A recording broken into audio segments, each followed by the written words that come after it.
ఈ ఒక్క రోజుకే నీకు కష్టం. మరి రేపటి నుంచి నేను వంట చేస్తాను కదా.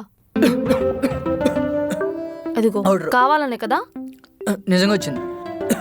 అయినా రేపు నువ్వు నా వంట తిని చెప్పు. బాగాలేదనా? ఏ పోరా, నీకు వండి వేస్ట్. నేను ఏదో జాబ్ చేసుకుంటా, అప్పుడు నువ్వే ఒక్కడి ఇంట్లో కూర్చొని వంట చేయి. వద్దులే, జాబ్ అంటే గుర్తొచ్చింది.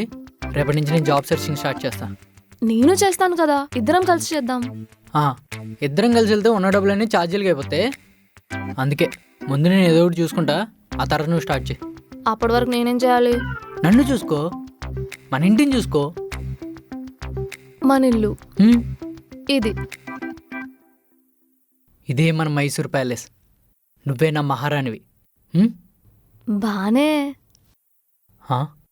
ఇంకో 6 నెలల్లో నా చైన్ విడిపించలేదనుకో, నీకు మామూలు ఉండదు. బా, అచ్చం పిల్లలా మాట్లాడుతున్నావు తెలుసా? ఏ కాదా? అవునా? మరైతే తిన్న తర్వాత నువ్వు ఇక్కడ పడుకో, నేను లోపల పడుకుంటా.